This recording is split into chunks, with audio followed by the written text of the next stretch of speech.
Hello guys, so welcome to today's show. My name is CHUKS and you're on JFL TV, the home of football. So if today is the first time we see our program, for here we bring you the latest Arsenal news update as they drop all over the world. So for now, without wasting much of your time, let's go through the evening news of the day. So Mikel Arteta will be one of the Arsenal senior men. So he's our manager. So Baba can give us information. Remember, I said they do the press conference today ahead of the match. They go play tomorrow. By the way, Arsenal said they play early kickoff. I think around 12:30 p.m. or thereabouts, but an early kickoff match. So Baba can explain say Mikel Merino gets injury for training. We are in collide with Gabi, and the Gabi that they talk about, I want to believe is the big Gabi. So Babakar also it's unfortunate. Yesterday we had a collision and he got an injury. Shoulder is going to be out for a few weeks. It's really bad luck, and we were all really excited. Obviously, he was looking very good. He landed on the floor. Gabi went on top of him, and it looks like he's got a small fracture. Probably he was in so much pain. We'll have to wait and see with the staff to do some more tests to have more conclusive answers. Even Fabrizio Romano himself wrong with the story, but I don't waste time. It's a breaking. Arsenal signing Mikel Merino has suffered an injury. Mikel Arteta reveals. Yeah, so as for now, this just he paid me small. Like he changed my mood because I was expecting him to at least be available for those Tottenham Hotspur match and Man City because we never know the severity. We never know how long he go dey out. I think that's a few weeks. Few weeks could be 3 weeks. It could be 4. Like we don't really know how it go be. But I just hope say he go recover on time. And my own prayer for him. I know so many people go born to hear transfer for statues. So far for now, we never hear what we define. You get, but although we don't get one conclusive news, Fabrizio Romano the report say Neto has concluded his deal, his move to Arsenal. Yeah, so no issue.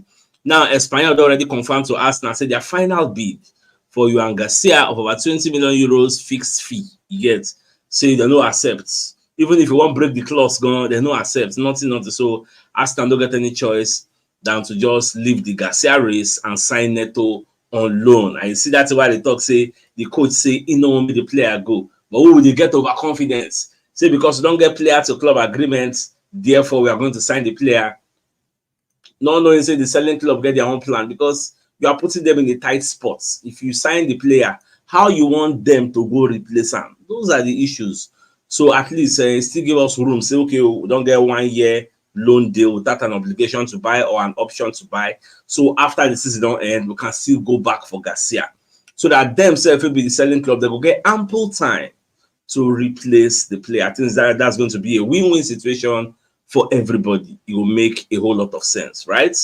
Okay, let's move on to other stories. Now, what we call the year, we say Kingsley Coman has already rejected proposals from Europe and proposals from Al Hilal, and Babadonde is set to stay at Bayern and fight for his place. Because obviously, Arsenal no really reason inside. Because according to Gary Cotrill, Arsenal, the major person where Arsenal they go for now, Raheem Sterling. And it can still happen because I watched Sky Sports before I came to this evening show. Sky Sports as posted by Eduardo Hagen. They talk say as of now, nobody really know who they come in. In fact, I even watched one video where Saka they pass for the Emirates and they drive in. You click on the ask Gary Cotrill because I told you Gary Cotrill is going to be there from morning to night to monitor every movement, outgoings, incomings, everything. Saka when they ask her, who are we signing today? Are we signing anybody? They say, okay, Saka, we don't know. You gotta wait and find out. So as Saka waits to find out, which are the way to find out, nobody really knows what's to happen. We still have a few hours to go before 11 p.m. with tonight. 11 p.m. tonight is the deadline. Where we say you need to at least tender your paper, sign the person, all those kinds of things, and let everybody know what to be your own plan. So these are some of the things we wait to see. You get there's anxiety, tension, everybody they expect. Even Chelsea self, then their own deal. In fact, do you know that Osimhen now? Osimhen the para. Short. I'll see come for that one. Make I let you know what that is. I see they come for that one. Now, okay, now what will they talk about? They call they ask Arteta whether there will be any last minute signing for the press conference where Arteta do in the morning. Now, Arteta can talk, say, let's see. It's always possible. You know, in the last 24 hours of the transfer window, never rule anything out because they're going to ask him about Sterling. Say, come on, I cannot talk about players that are not contracted to us or players that are not ours, because I actually watched Mikel Arteta press conference and I read the transcripts. So now on Aaron Ramsdale, Arteta going to thank Aaron Ramsdale. Say, first of all, thank you so much for what he's done for the club and for the team. When he joined, he brought a lot of charisma and energy, and he was really good at that time. Things developed and had a situation that was difficult for him, and he insisted a lot that he was happy. Well, the Coco Bissell, we thank him for everything. And the truth is, when he came, we really needed to step up to give us something, but it just is somewhat unfortunate. Say we don't outgrow Ramsdale, just like we outgrow Emil Smith Rowe, we outgrow Balogun. You get all these players, Reece Nelson, we outgrow them. Even Gabriel Jesus, we don't outgrow him, but just because maybe the band never really did. Even Zinchenko, like this, we don't outgrow him. Fabi Vieira, like you get everywhere you go there, you go outgrow the people who get before. You go need to bring in superior players. So now little by little we will face those inferior ones. And those inferior players when they say today, once upon a time they were our superior players. That's what life be. Life is all about growth. You get once upon a time we are reliant on Smith Rowe. We are reliant on people like Reece Nelson. You get, but now you say they don't turn to surplus to requirements. Once upon a time, we were heavily reliant on Zinchenko. We hail Zinchenko like, I must see baller. Once upon a time, Kylian Tierney was our potential captain. Where is it today? That is growth. That's what life be. So looking at the vex when we start to phase out all these former superior players that have become inferior now. We're going to phase them out and not going to vex because they are your favorites. You get soft spot for them. That's what life be. So we must understand all these different phases of life. So they ask Arteta about Gabriel Jesus. So Arteta can confirm, say yes, he's progressing really well. He gets muscle injury, which everybody knows. The Coco be say anytime soon now, like very soon, we are going to see him back. And when I see that update, that's okay. Thank God, say the injury don't be something we really take him out. And after this Brighton match, because they can't ask Arteta a follow-up question. So, okay, is he going to be available for the Brighton match? Arteta say no.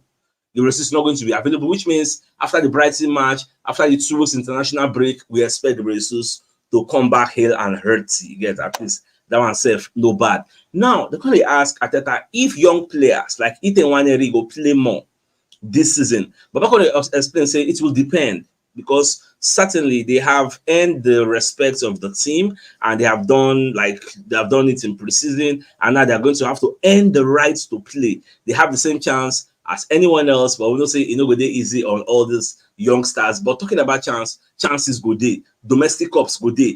Then for EPL, if we don't play some kind matches, get 20 minutes to go with a lead 3-0, obviously we'll put them in. Or Champions League, we don't qualify, 1 match to go, 2 match to go. So even if you're not cost 10-0, we no fit all those then they go play to a normal level. They're going to ask Arteta on if we have enough firepower in our attack.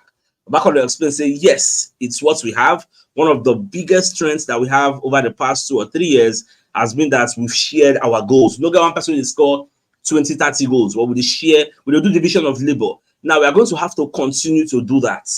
If we can get to the top, if we can get players that can score 25-30 goals in the season, then it's a perfect combination. That's what we are going to try to do. So the thing is, we don't get people like Eliana, we don't get people like maybe Osimhen, people like Victor Gyökeres or Lewandowski. So the ones that we get, we will manage them. We will share the goal scoring responsibility across Saka, Martinelli, Trossard, Kai Havertz, Odegaard, share them among themselves. Saliba go chip in own, Magalhaes go chip in own. That was how we did it last 2 seasons. We did it last season. We scored 91 goals. Those will get everybody will be somebody. They don't even score each other. How many goals Liverpool score? Even Manchester City will get the almighty striker.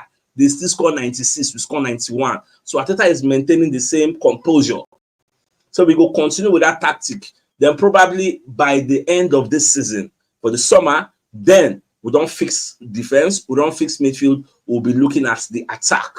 Because all of us know so we don't fix all our problems in one window. And it can be like say the major striker we then define, they no see him. You get so I just lay background from waiting Arteta they try to explain. I think is quite understandable, even though we know they have to say we no sign the striker now. Also, they're going to ask him, say, how would they get the players to actually score more goals than the 91 who will score last season. I think that's you have to put them in better situations, make them hungrier. In that it brings clarity to the team that we can score in many different ways and score as much. Oh, that one safe. You follow the. And I think the last question what I want to take now on the impact which Trossard don't make. I think I can say yes, Trossard's impact has been very, very huge, especially if you look what he did last season. So the guy even get more game time. You get so Baba just the pray, just if they happy with Trossard, just massage Trossard ego small. So it's just make Trossard happy, so make Trossard just get patience, he go get more playing time. Now talking about this Osimhen matter, one time I talk to Osimhen the vex. You see why making you're putting out a Trojan horse strategy, it backfire sometimes. I think that thing happened to Nottingham Forest. When instead of coming for Nketiah, they used Nketiah as a Trojan horse, they wanted to go and sign Santiago Jimenez. That one can't disappoint them. Now, I told you in the morning, Al Ahly gets an agreement in place with Osimhen, with the Napoli, but they are waiting for Osimhen to say, yes, we do. They don't already sign, write everything Osimhen say me they do. They don't do it. Now make Osimhen just sign paper. Osimhen can't wait for Chelsea. Now, that same Al Ahly had an agreement with Ivan Toney, player to club agreement, club to club agreement. Now make them just say, okay, let's proceed. Al Ahly, they use Ivan Toney, they do Osimhen Trojan horse. Osimhen, they use Al Ahly, they do Chelsea Trojan horse. At the end of the day, Al Ahly can't wait. They can't get fed up. They can't go meet Ivan Toney. So yeah, let's sign this thing.